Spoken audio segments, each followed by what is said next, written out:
takes off all by itself. It does it itself. Okay? Yeah, you're right there with me though.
Every time I open the hangar door to go flying, I realize that I'm one of the lucky guys doing something that I dreamt of as a kid.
Added to the Air Force inventory in 1954, the F-100 North American Super Sabre was the first of the supersonic Century series of fighters introduced in the 1950s and 60s.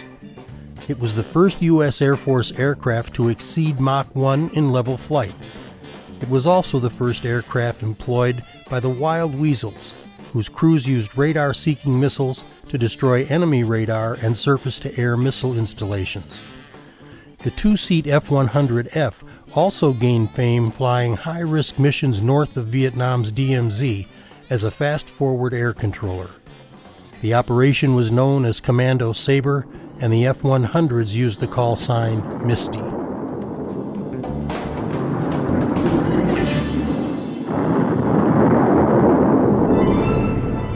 Charles Boyd graduated from Air Force pilot training in 1959. And he soon found himself in the cockpit of the hottest fighter jet of the day, the F-100. On April 22, 1966, during his 105th combat mission, Boyd's F-105 was hit by anti-aircraft fire and he was forced to eject. He would spend the next 2,488 days as a prisoner of North Vietnam. Returning home in February 1973 as one of the POWs repatriated during Operation Homecoming, he chose to remain in the military. He had a 36-year-long career in the Air Force, retiring as the Deputy Commander-in-Chief of U.S. European Command in Germany. He is the only POW to attain the rank of a 4-star general. Dick Rutan grew up in an aviation-oriented family, and he spent his youth building model airplanes with his younger brother, Bert. Rutan's military career began at age 19 as an Air Force aviation cadet. He advanced into fighter aircraft, serving in Vietnam. In 1967, he volunteered to become one of the founding Misties of Operation Commando Sabre. It was high-risk flying. In the 3 years the Misties flew, 28% of them were shot down. Dick Rutan flew 325 combat missions over Vietnam, ejecting twice from Air Force aircraft during his career. He retired having been awarded the Silver Star, 5 Distinguished Flying Crosses, 16 Air Medals, and a Purple Heart. His time as a civilian has been equally celebrated. He received the Presidential Citizens Medal from President Reagan, and the 1987 Collier Trophy for piloting the now famous Voyager experimental airplane on the only non-stop, non-refueled, around-the-world flight in history. Dean Cutter Cutshall of Fort Wayne, Indiana, acquired his North American Century Series fighter in 1996. Originally a U.S. Air Force aircraft, it served with the Turkish Air Force until the late 1980s when it was brought back to the U.S. Now immaculately restored in the markings of 6-time ace Francis Gabby Gabreski, the F-100F always wows during its rare airshow appearances. Warbirds in Review presents Dean Cutshall's F-100 and the American heroes General Charles Boyd and Lieutenant Colonel Dick Rutan.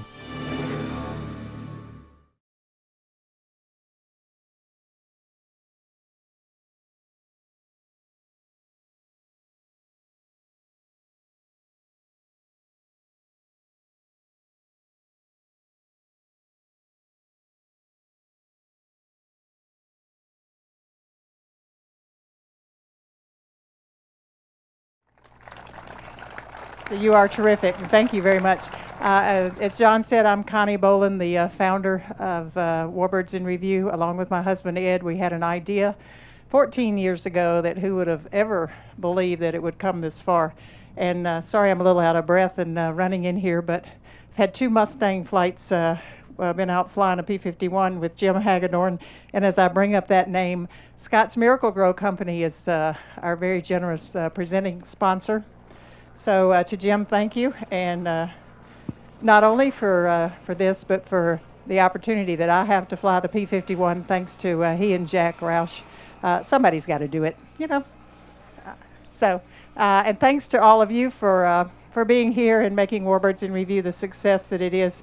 John Tennyson, Scott Guyette, and the whole crew at Sleeping Dog, they have been phenomenal this week. We have, this morning, did sunrise sorties out of the B-25 that Larry Kelly is flying for us. So look for that footage to come along, and you can see what we do when we go up and fly around and flail around and try to be in formation and look good for the cameras. But that's stuff. Look for that on Flying on Demand TV. It's going to be some good stuff. And just know that we weren't having any fun trying to do that. The Fagan World War II Fighter Museum in Granite Falls, Minnesota is the sponsor of our Veterans Coins, which you'll hear more about a little bit later. And to Jelly Belly, if you haven't visited the Warbird membership tent over here, we have a lot of Jelly Belly over there to give you a sugar attack later on. So I think it's just pretty cool to have an F-100 sitting here on our ramp, wouldn't you think? So I've known Dean Cutshaw for many, many years. He used to have a P-51 and somehow moved up to the F-100. I suspect that he'll tell us about that. And to Dick Rutan, we appreciate him being here, General Chuck Boyd. It's really pretty clever. I put together this F-100 deal, and I get a call from General Boyd, and he says, you think I could be part of that? And we said, yeah, I think you could be part of that. It'd be really nice. And to our good friend, David Hartman, who is our moderator, and thank you all for being here. Good morning, ladies and gentlemen. I'm David Hartman. What a privilege to be with you all here today, and for all of us to share in honoring our veterans, our active duty military, and the civilians who are so committed to maintaining the great history and the experiences of these patriots who defended our freedom and continue to do that today. Please welcome Dean Cutshaw. Owns this beautiful airplane. Dean, good morning. Good morning. Good morning. Tell us about your airplane. How did you come by it? Well, in 1992, John Dilley and I and my crew chief, Paul Swick, went to Tracor, which is in the Mojave Desert. It used to be called Flight Systems, and the airplane had been flown back from Turkey about 3 years before that. It was in terrible shape. I made a bid on it and didn't get the bid, unfortunately. About 4 years later, in '96, a gentleman in Texas, Dallas, Texas, called me and said, hey, are you interested in the F-100 still? And I said, sure, we'd look at it. John and I and Paul went back to Dallas, Texas, and looked at the bird again and made the same offer we made to Flight Systems, and it was declined. About 6 months later, we get another phone call. It's a little more emergency now, and he says, hey, are you still interested? And I said, well, maybe so. He said, well, come on down and let's look at it again. So we did. We looked at it, and there was a beautiful T-33 sitting next to it, pristine. And I looked at it and found out that the gentleman also owned the T-33. Looked at John and Paul, and I said, this might be a good deal. So I offered them the same amount that I originally offered him, and I said, I'll take the F-100 and the T-33. I got both airplanes. So it worked out well for me. I'm glad I waited 5 or 6 years. Brought it back to Fort Wayne, flew it to Fort Wayne, and flew it a couple times, had some terrible problems with the airplane, put it to bed for about 1.5 years, and $600,000 later, and thanks to my crew chief, Paul Swick, and my engine man, Jim Presbendowski. We know him as Prez. This is what we have today, and it's absolutely beautiful. Prez put a new engine in it. We took the tail off, we took the engine out, we had the tail x-rayed, the slats, everything came off the airplane, and it was completely gone through. Fortunately, we live at a guard base that serviced the F-100s, and every night when I'd go out and take a look and see what was progressing, there the guard guys were. They loved the airplane, and they said, boy, this is great. We enjoy working on it. So that's how we came about the airplane. That's the reason it looks so pristine today. Thanks to my crew chiefs, Paul Swick and Prez, and Gordy's around here someplace too. Dean, thank you very much, sir, and thanks for the airplane. You're welcome. You have a Thank good you. day. Thank you. Now, please welcome our guests, Dick Rutan and General Chuck Boyd. Gentlemen.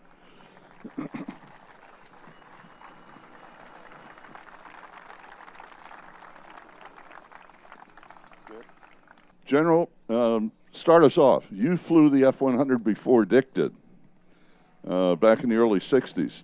What was your experience in the F-100? What was the airplane like, and when and where did you fly it? Well, as I mentioned to Dick before, I think, first of all, it's the first fighter I ever flew. And I think most guys would tell you the same thing. The first one you fly, it's like your first woman. You may have better ones later, but that first one you're never going to forget. I got into the aviation cadet program as a youngster. I was a boy fighter pilot. Didn't have a college degree, but they had this wonderful program where if you could pass the quiz, you could get into flying training and officer training simultaneously. Shortly after I went through, they canceled that and they've never started it again. So timing is everything in life. The only thing I wanted to do was to fly airplanes.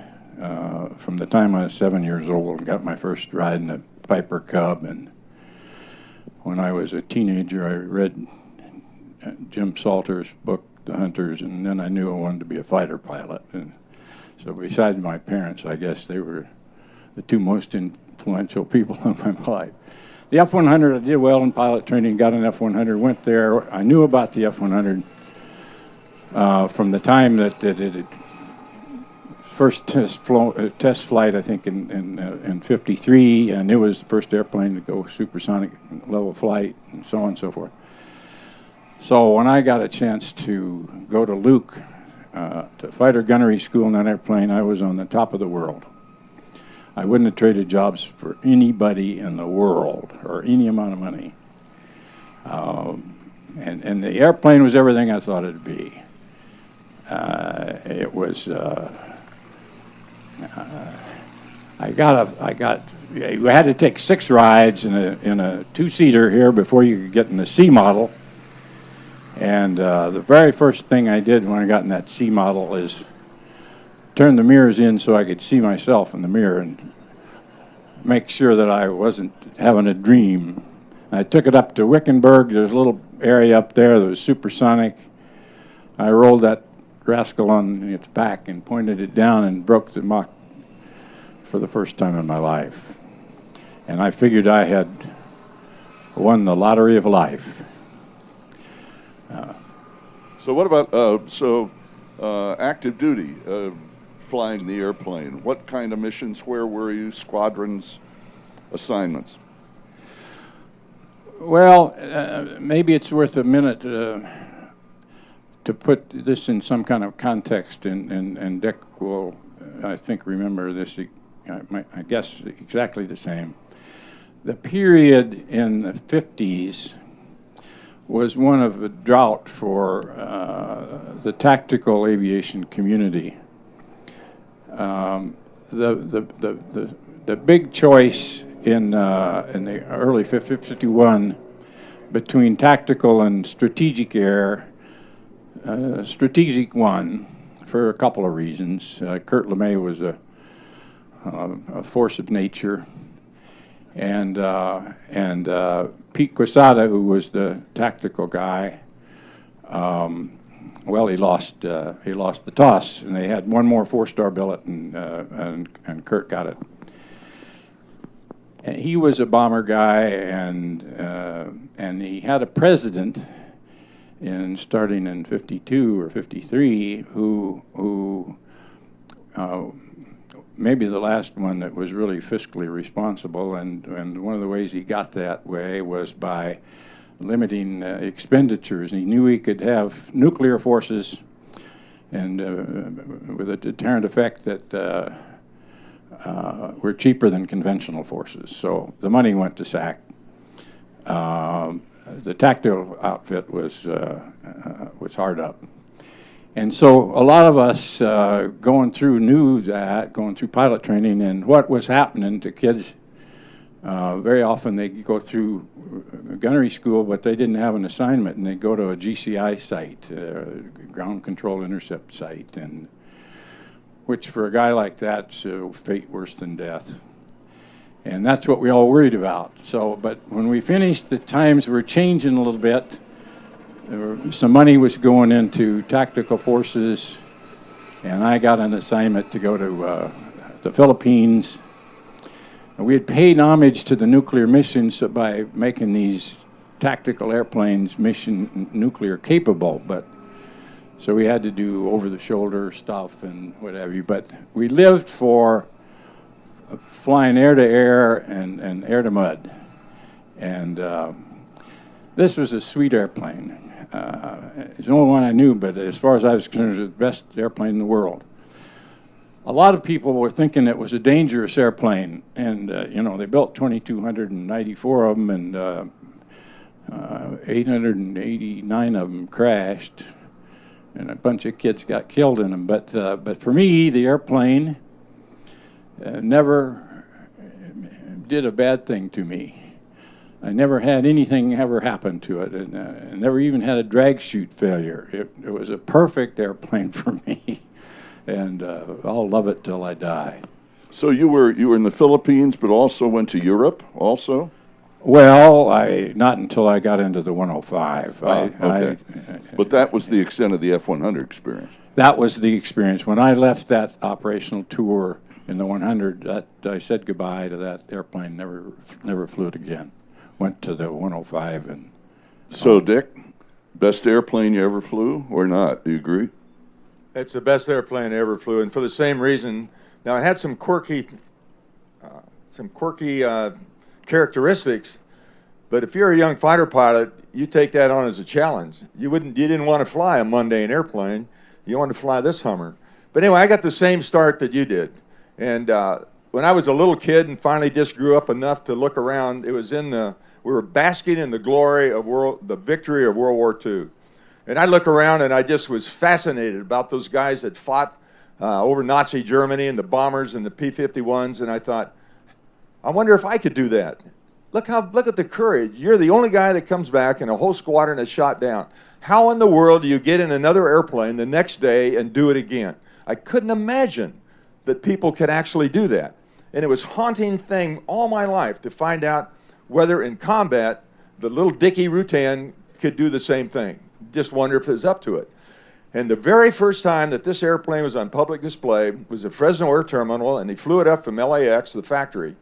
And I stood underneath that beautiful snout right there as a little kid, and I looked up at that thing and I thought, wow, it isn't going to get any better than this. And I vowed to myself that someday I was going to fly that airplane and fly it in combat. And then there was one day, the day I'll never forget, just like you. I was standing in the Luke Officers Club, just having completed gunnery school in Luke. Now, if you want to be a real fighter pilot, the only way to get into that is fly F-100s at Luke, right, that gun school. And I was standing in the back of the corner. I just graduated from the gunnery school, and the debauchery that was going on in the club that night. There was guys coming back from Vietnam, and we were all eager, listening to the stories, and we were ready to go. And there was it was a little bit of drinking of alcoholic beverages, if I recall, and other activities. And pretty soon I found myself standing in the back of the room and overlooking this scene. And I thought to myself, I got orders to combat right in my pocket. And there was no place on planet Earth that I wanted to be and going to be. It was right there at that time. And I was going to find out whether Dickie Rutan could do that or not. What year was that, Dick? That was circa, my Vietnam tour was in 1967 and 1968 during the Tet Offensive. Right. By the way, how many veterans are here? Raise your hands, please. How many vets? Yeah, great.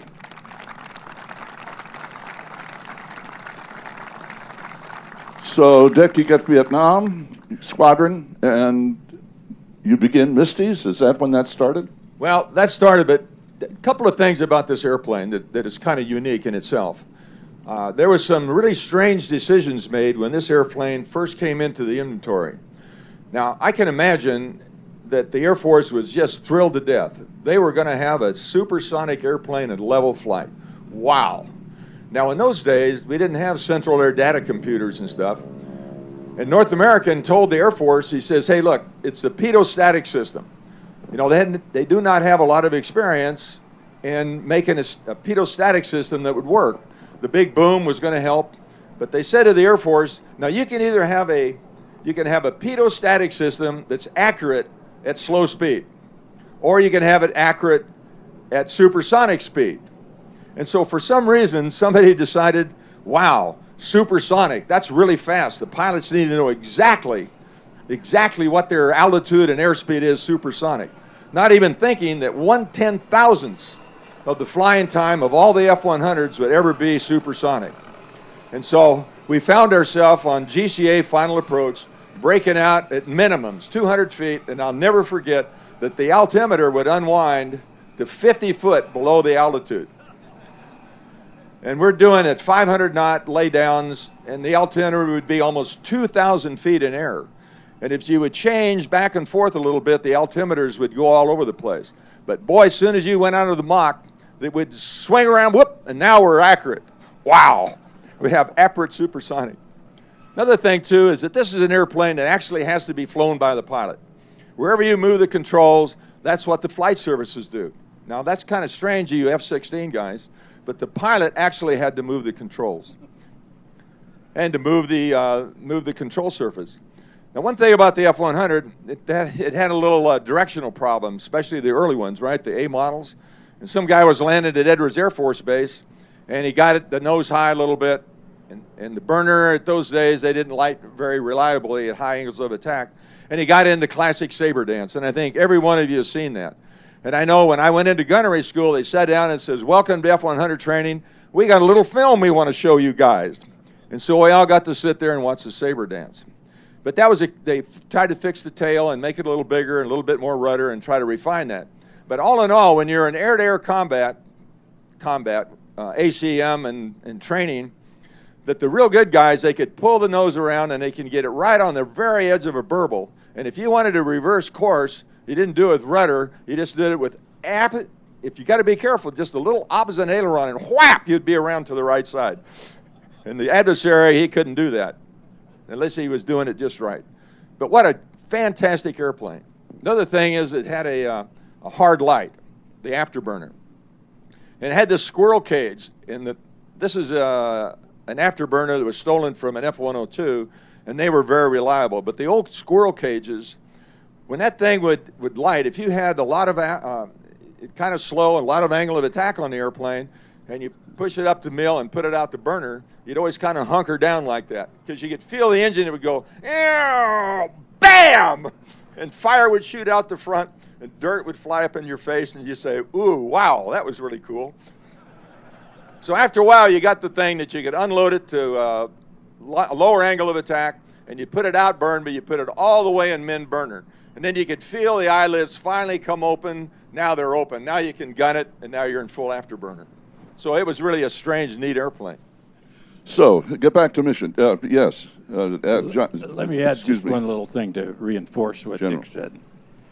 And that compressor stall required an underwear change. But in the quirkiness that he mentioned you had to fly this airplane, I'm going to tell you a secondhand story, but it's one that really, I think, gets to the heart of it. Chuck Yeager was squadron commander of the 1st Fighter Day Squadron at George, and he always flew the F model. I wasn't around, but some of my buddies were there. He always flew the F model, and everyone wanted to fly in the back seat with Yeager, because Yeager was, this giant of a fighter pilot and so forth. So my friend Buzz Byrne was in the back seat with him one day, and they go out and they shoot on the rag, and he shoots, he shoots better on the rag than anybody in the squadron ever thought about shooting. And they come back in and go into the traffic pattern, and he breaks, and he said, the needle, the vertical speed needle never moved a tiny bit. Down on downwind, bang, the gear down, turn base leg, perfect pattern, drops the needle to stay right there, comes around on final, most perfect traffic pattern you'd ever seen. And they get down and they get just about to touch down and they go boom, boom. So Yeager pulls the chute and holds the nose off for a while and drops the nose, turns off, and he says, I've flown 112 different airplanes, and this is the only son of a bitch I could never land.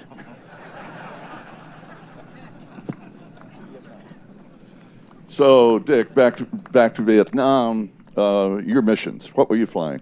Well, I flew the F-100. I got an assignment to Phuket, which is about halfway up between the South Vietnamese area. Phuket, what a neat name. Of course, we had a special adaptation to that name. But anyway, that was home to me. And you may have heard of Bud Day. I'm sure you've heard of Bud Day. Anyway, as a major, he was given the task to see if we could survive as forward air controller over North Vietnam. And it was very intense anti-aircraft fire with MiGs and SAMs and everybody shooting at you from small arms to SAM missiles. But we had a problem about finding targets up there and hitting them accurately. So they decided we're going to run a forward air control mission to see if it would work. And Bud Day was given that task, and he rounded up a handful of volunteers. And up until then, I was a single-seat, single-engine fighter pilot. And nobody wanted to fly a two-place airplane. Holy bananas, why would they want to do that? Anyway, I flew in-country, single-seat a little bit, but I got really bored because I'm blue 14 on the edge of the formation. We come in at high altitude. There's a FAC down there, and there's all kinds of exciting things going on down there. And he marks it, we roll in, drop our bombs, and leave. And I says, wow, there's some exciting stuff going on down there. I'd like to be part of it and know more about it. Anyway, Bud Day and I, we went through the gunnery school at the same time, and he lived right next door from us there at Luke. And him and Dory, they had a couple of kids, little kids, and they had, he left me with a whole bunch of these cars. I mean, broken down cars. It's, how could a guy go to war and leave his wife with these horrible automobiles?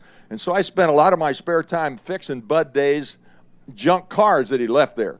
And so then when I got assigned to Phuket, I read, hey, Bud Day is here. And so I went running up. When I first got there, I went running up to the little Misty outfit that was out in the back, little back corner in wing headquarters. And I come running in. I says, where the hell is Bud Day? I got a bone to pick with him. And very solemnly, they looked at me, and he says, Bud Day was just killed yesterday. And that was the acronym for being shot down.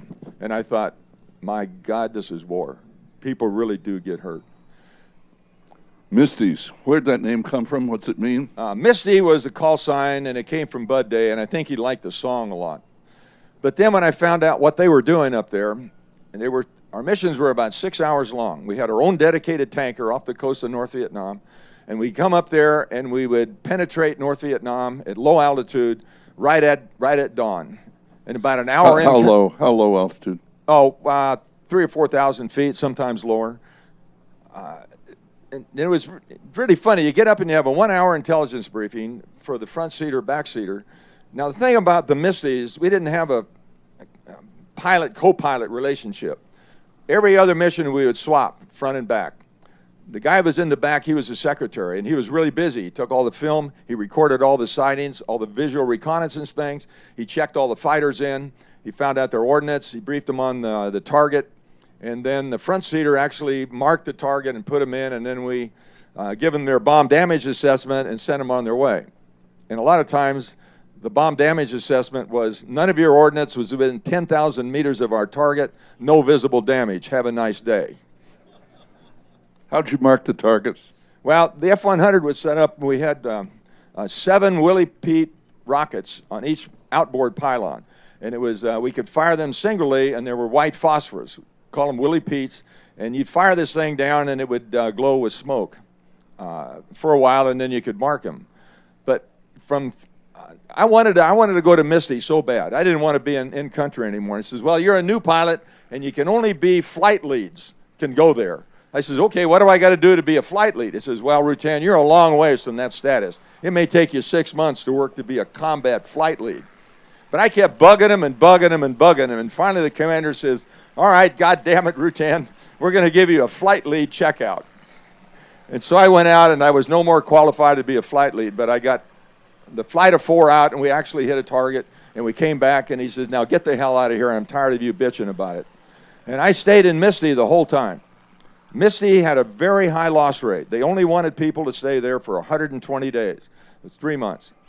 And they figured that that loss rate was going to be reasonable, that nobody could, well, whatever, with a 28% loss rate, that's all they asked for. And it was supposed to be volunteers.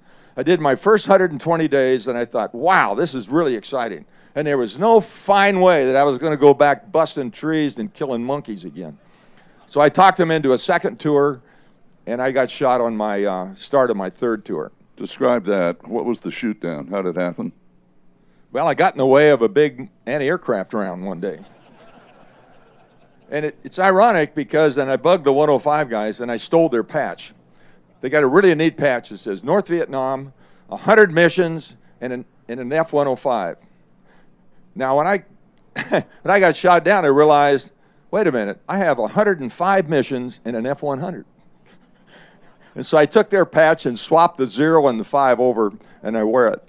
Now, all the 105 guys, they look at it, and it takes a long time for them to realize that it's 105 missions in an F-100, not the other way around. So we had a lot of fun with that.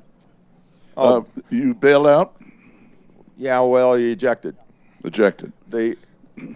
During the 105 missions as a Misty, we would fly, our missions would be 4 and 5 hours at a time. We'd get up really early in the morning, about 2 or 3 o'clock in the morning, go through a 2-hour intelligence briefing about what happened there before, some of the targets that were struck at night, and so forth and so on. We'd record all that data. We'd go out and pre-flight our lone F-100 at Phuket in the early morning mist, and it was very quiet, just about an hour and a half before dawn, and every day at Phuket, a lone F-100F with a Misty call sign would roll down the runway and climb into the mist of South Vietnam. And we'd fly up north, we'd rendezvous with our tanker off the coast, and then you want to do a random penetration every day. But after a while, they got to know who we were, and they didn't mess with us a whole lot. Because my personal philosophy is, if you're a good gunner and you shoot at me, I'm going to come back and frickin' kill you. Now, when that happened, now there was a lot of gunners up there, and since you're up there half a day every time in your area, you know where all the gun crews were, and we'd all give them grades about how good they were. And in the really bad gun crews, we'd fly over and drop them candy and deliver their mail and stuff.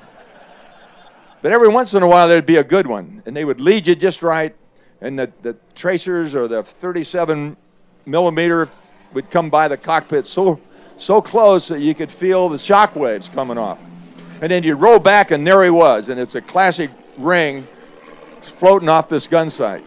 And I thought, well, you son of a gun, or words to that effect, and I'd orbit up over him, and I'd try to get some F-105s from the Alpha Strike Force that were going into Hanoi, or scramble the gunfighters out of Da Nang. And I thought, that guy is good. And I always wondered what it would feel like orbiting just out of range over him, and they knew what the drill was. And pretty soon there'd be 4 other fighters join me in the orbit. And they knew that if the Misty marked them, they were probably in for a lot of hurt. Now, the excitement to do that, and you think, okay, you're going to roll in, and the Misty rolls his wings over, and he pulls his nose down. And at that time, you're pointed right at the gun sight for just a handful of seconds. And they don't have any lead trajectory. They don't have to do anything but shoot right back directly at you. Before, we were jinking all the time, and they have to lead you. And that was a challenge. But for this handful of seconds, they knew that if that guy marked them, they were gone. And as soon as you roll the wings over and start the nose down, the whole place erupted with all kinds of tracers coming by. And I was thinking about when I was a little kid, I had the courage to get up on the high dive board and walk out in the end and look down. You know the feeling that you had the first time? Well, I had that feeling every time it rolled in. And boy, was this exciting. And you hold it up, you try to mark them so the smoke would billow and billow over the gun sight, so when Lead rolled in with his bombs, they had some obscure it. And then Lead would come down, drop his bombs. We'd come back and do an opposite direction and try to draw some fire with number 2 down the chute. And so for a handful of minutes, it was really exciting doing gun kills. And I loved it. And you could see a big stick of daisy cutters come off of an F-105 one day. And you see them come off, and you see the gun sight just firing like mad. And they come down, and they come down, and they come down. And then all of a sudden, they just blow the crap out of them. And I'd come by in a low pass, and you could see guns laying on their side and stuff. And I'd pull off and do a roll, and it says, well, fool around with a Misty, you. And I said, and anyway, the word got around quite a bit, and we had a relationship with them, and they really didn't mess with us a whole lot, sometimes. But every once in a while, they were trying to protect something, and you come over the horizon, and the whole place would light up, and they would just draw you to a target. What are these guys protecting this morning? And so we'd sniff around and find it. Aha! Call the gunfighters, call the thuds out of Thailand. We got us a good target. But man, it was exciting. How were you rescued? How were you evacuated after you ejected? And were you over the north or the south? Oh, no, I was over the north. I flew a few missions in the south. That's not where the action was. But the majority of it was, I was the second guy to fly 100 Misty missions. Nobody had ever done that before. Eben Jones was the first guy to do that. And I flew 105. That was 105 that day. And we went up and checked out the F4 Phantoms. Ever heard of an F4 Phantom? Double ugly? God.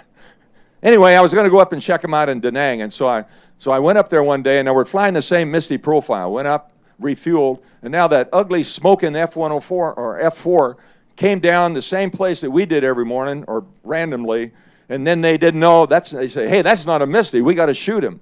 And the whole mission, they shot the crap out of us. And I kept screaming, it's a Misty, you guys. It's a Misty. Quit shooting at me. Anyway, that wasn't a whole lot of fun. But that one day in late September of 1986, we were in on a truck. 66? What'd I say? 86. But, yeah, go ahead. 19, I got Voyager mixed up. 1968. Okay. Up the Quang Key River Valley, about 30, 40 miles.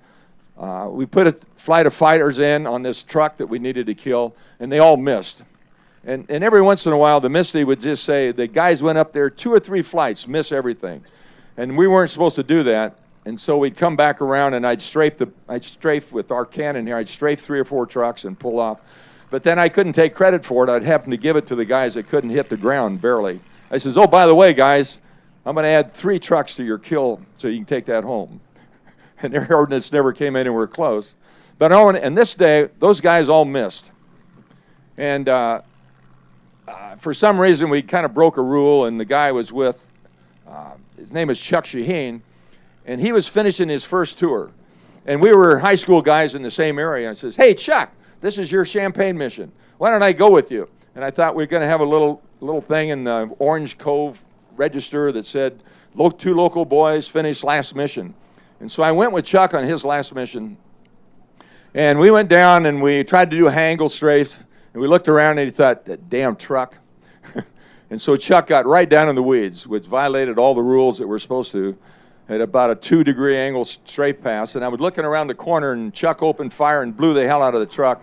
And when he pulled off, bang, fire. Ripped a big hole in the belly right underneath my seat. We started dumping fuel out like mad, and it was torching, burning. Now, I always thought the F-100 could give me 20 seconds of flying. Every time I rolled in, it says, where's 20 seconds that I can go to bail out and hopefully get rescued in some way, either the jungle or maybe get feet wet. And I pulled up on fire, burning like mad, and I looked around, and it was just a coastal plain, and there was no way that you were going to land in that area and not get captured. And then we started turning towards the coast, and I could see the coast way over there. And I looked at the total fuel gauge, and the total fuel gauge was unwinding because we're just dumping fuel like mad. And you look at the coast, and you look at the total fuel gauge, and you say, there's no fine way we're going to make it. And then Chuck says, well, why don't we light the afterburner? And we talked about that with the guys around us, and they says, well, it may blow up. See, it's got fuel all inside. But then I thought about prisoner of war and all those bad people down there that were really mad at us, and I thought, Chuck, why don't we give it a shot? And so the guys that were on our wing, we talked about that, and the next thing I know, they were up in front of us looking back at us. And so we gritted our teeth and closed our eyes, pushed it up, and lit the burner, and it didn't blow up. So we used the fuel instead of torching to use it for acceleration. And at 1.3 Mach at about 15,000 feet, 15 miles from the coast, the old F-100 flamed out. And she did a nice parabolic arc over the coast and a perfect controlled ejection. And ejected, got in the raft, got picked up by the Jollies, wrapped up, because I knew when we're on fire, and I made a thing to myself, nobody had flown more missions. Nobody had more time over North Vietnam than I did. And when we pulled off, and I says, if I can just get out and I can get rescued, I am not coming up here again. I can get to see my kids, and I didn't really think I'd ever get to do that. Anyway, sure enough, ejected, went down on the raft. A couple, 3 hours later, the Jollies come picked us up. And I was so relieved after that. I wrapped up in a blanket in the back of the Jolly Green, and an hour-and-a-half flight back to Da Nang, I went to sleep. Wow.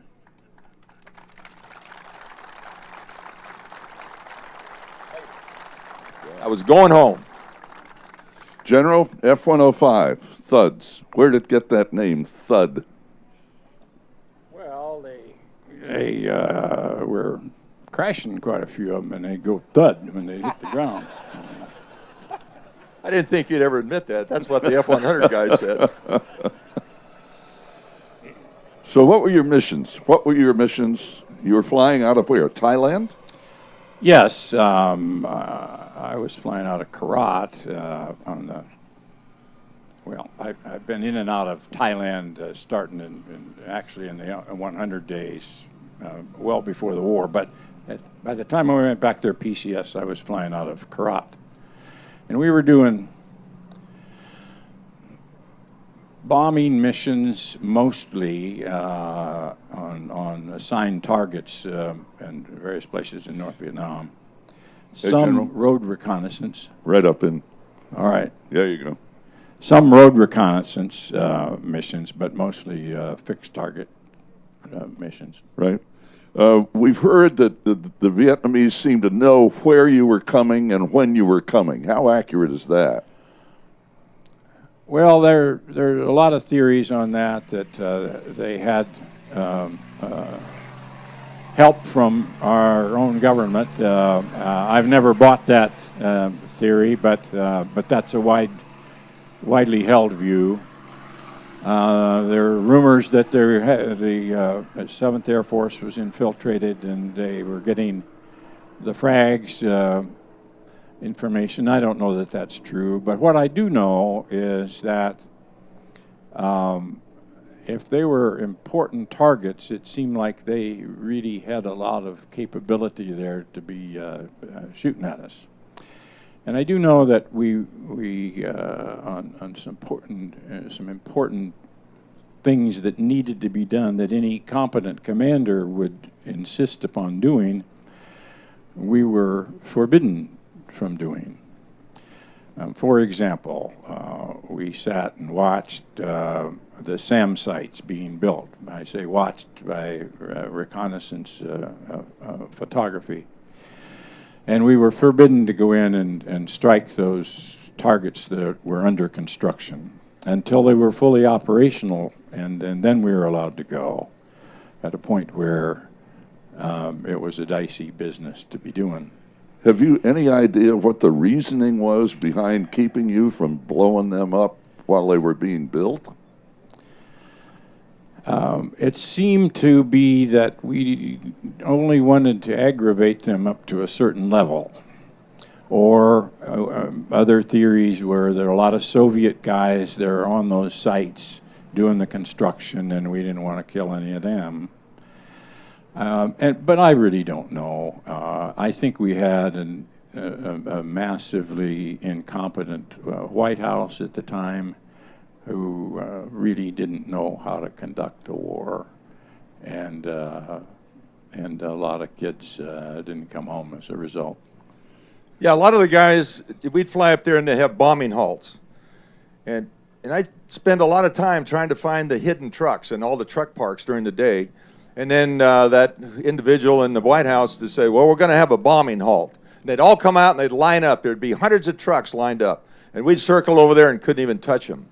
Over Haiphong Harbor, the shipping in Haiphong Harbor, the majority of them were British registered ships in Haiphong Harbor. They were unloading SAM sites. And you're exactly right. They weren't allowed to hit them because there's a Russian down there. And then when the Russians left, then they could shoot, and then we can bomb them afterwards. I had an F, one of your colleagues down. His name was Scotch 03. Shot down in the jungle, and we were talking to him, and we were trying to do the rescue forces, and the Jolly Grains would come up, and they couldn't cross the border. And I was really, really upset about that. And I said something kind of bad about them, not knowing the fact that they couldn't cross the border because there was some snot-nosed kid in the basement of LBJ's White House who was asleep, and nobody wanted to wake this son of a gun up to get permission for the Jollies to come in and pick up one of my fellow warriors. General, you were shot down and captured. How did that go? Well, not real well.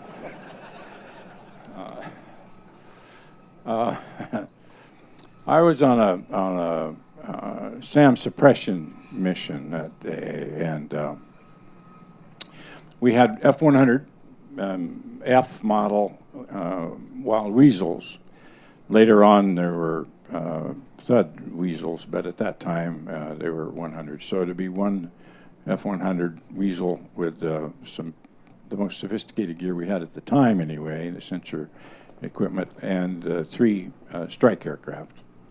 And we'd go up there and troll for these guys and see if we get them to shoot missiles and figure out where the sites were. And that's what we were doing that day. And then one of them stuck a couple of them up my direction, and so I saw them come off the ground, and it's a pretty easy thing to just duck them, just dive into and just turn into them, and the closure rate was such that they weren't going to go off until you were passed. So I did that, and I went down and came back up to roll in. I had rocket pods on, and got hit with flak on the top of the pop. It might be interesting for you to know that we were developing tactics in those days. This was early on, and we hadn't practiced a lot of this sort of thing before the war. And we developed a technique which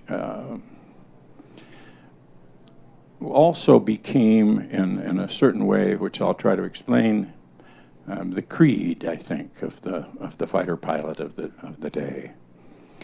We'd go in, running in low and fast, very fast. That airplane was really fast. And the leader's job was to find the target, and the wingmen were to protect these flanks. And when the leader found the target, he'd call it, and then he would turn left or right 30 degrees or so, and we'd fall in behind in extended trail, and then he'd pop. He'd pop up to 7,000, 8,000, 9,000 feet and roll in, and we would come around, the wingmen would come around in sequence. Now, coming down the chute, there are 4 things, really, that had to happen in space and time with great precision. One was dive angle. And it could be anything. We used 45 for the most part, but as long as you knew what you were going to use and set your bomb sight accordingly. And then airspeed to arrive at a predetermined altitude, at a precise airspeed, at a precise dive angle, and with an offset aim point that we determined on the basis of winds. Now, those are the things you had to do. The thing that you couldn't do if you wanted to be successful, and this, if you want to know the soul of the fighter pilot, I think it's defined right here. What you couldn't do coming down that chute was to jink, was to move around, and to make yourself more difficult to hit for those shooting at us. And there were a lot of people shooting at us. And so we said, and this is what we taught, and this is what we believed, from the top of the pop to bomb release, son, your ass belongs to Uncle Sam. When you were picked up by the North Vietnamese, where did you go? Where did they take you? Well, they took me to stripped me and down to my shorts and had me bound up pretty tight and took me off to a little hut someplace. I have no idea where I was. I know where I was when I was shot down, but they took me someplace and put me in a hut and kept me there until dark, and then got me out and put me in a truck and a blindfold on, and we bounced around for a while, and I ended up at a place that I didn't know then, of course, but later on knew to be the old French prison called Wallow, which we called over the years the Hanoi Hilton. And then there was a welcoming committee to make sure that we were comfortable over the next few days. And when they got through with that, then they put us in a little place called, that I learned was called the Heartbreak Hotel. 7 cells in a little cell block inside the Hanoi Hilton. And the first contact I had with another American was Robbie Reisner, who was in the cell across the way, and he had been there a while, so he knew what the schedule was for the guard change and so forth. And when he had a little period of time, he could get down and whisper under this old iron door, which he did, and made contact with me, and gave me my instructions, welcoming me in a better way than the Vietnamese had. But he was a commander, and I want you to understand this, he had command leadership oozing out of his pores, and the job that he did over the years was, I just don't know how anybody could have done it any better. He managed to, by the time he was shot down, he had a pretty ragtag bunch of guys there, had any kind of organ, they'd be separated, of course, but they didn't have any real sense of organization or set of instructions on. I mean, everybody knew the code of conduct and everybody tried to adhere to the code of conduct, but there's a point at which you can't maintain that. And so he had a set of instructions. His influence spread by word of mouth and so forth, by on the tap, using the tap code, and that's what he taught me that day. He says, you got to learn this, and he told me how it worked. He said, practice it in your head, practice it. This is vital for survival. He said, eat whatever they give you. No matter how disgusting it is, it'll keep you alive, and on and on. And he really gave me the set of instructions that were the real guideline for behavior in prison. Jim Stockdale, Admiral Stockdale, is quoted as saying that there was no way anybody could totally beat the ropes. How accurate was that for you? It was certainly accurate for me, and it was accurate for everybody. The point is, and this is what's really important, I can break any man with a little time and not kill him. But willingness to take it again and again and again is the trick. What they want to do is they break you and make you a malleable unit then that will comply with what they want you to do. So to maintain your dignity, to maintain your self-worth, you have to be able to say, I'll do it again. You're never going to get me to that point. I'll do it again, and you'll break me, but you won't keep me broke. How do you explain to yourself how you and all your compadres, the hundreds and hundreds of you, that you, or most of you, maintained yourselves, maintained what you just described, and were able to come out alive? Well, this is a subject I don't spend much time talking about, but I'll tell you one thing, that I was at the Air Force Academy many years later and speaking with a bunch of cadets, and one of them asked me, how do you prepare for that kind of an experience? And I don't know why I said this exactly. I said it without thinking, but I said the best way is to have a good mother. I think I'm not sure everybody tell you that, but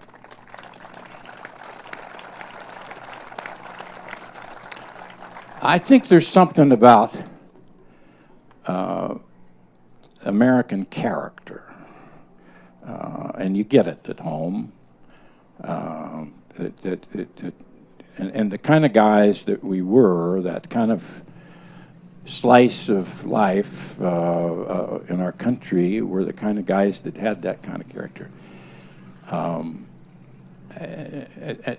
think there's another aspect, and it was an even better part of it, and I think Dick would probably agree.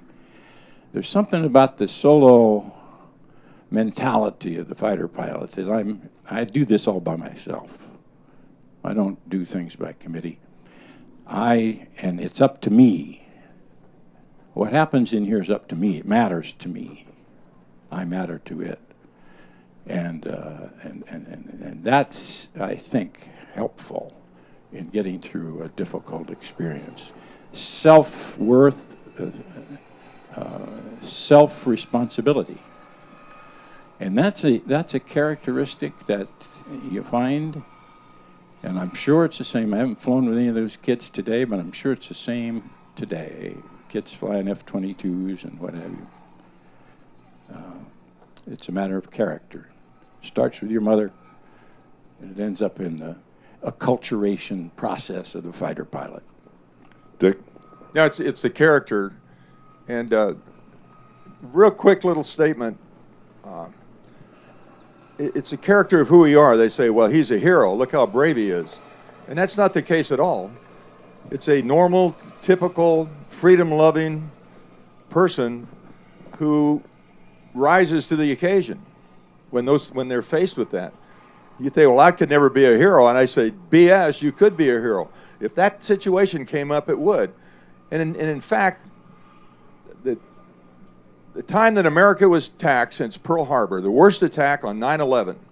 Now we have multi-billion-dollar carrier groups and Air Force fighter wings with all kinds of technology, and Marines and Army divisions and stuff, all that to protect us on that day. And if you think about this hero thing, he said that 25% of that attacking force on that day was not taken out by any of these multi-billion-dollar military things They were taken out by a handful of people on their way to vacation in California. And that epitomizes the whole thing about the character of who we are and the fact that we revere that flag. And on the Vietnam thing, there was something happened. Of course, I was almost there many times, but I tell you what, there was nobody more interested to see these guys, these heroes of mine, get off the airplane there at Clark in 1973. Is that right? Okay. When they got off, and there was one particular individual that walked off the airplane, and the gentleman is not with us any longer, but his name is Jeremiah Denton. Maybe you heard it, and I think that all of you may have heard that word. And he was on the C-141 at Freedom for the first time, and he stepped down those stairs, and all the people there that would to greet him. And what he said was so profound that I can't even say it without crying, because it epitomizes what these individuals did to return with honor, and to think about what they had gone through all those years.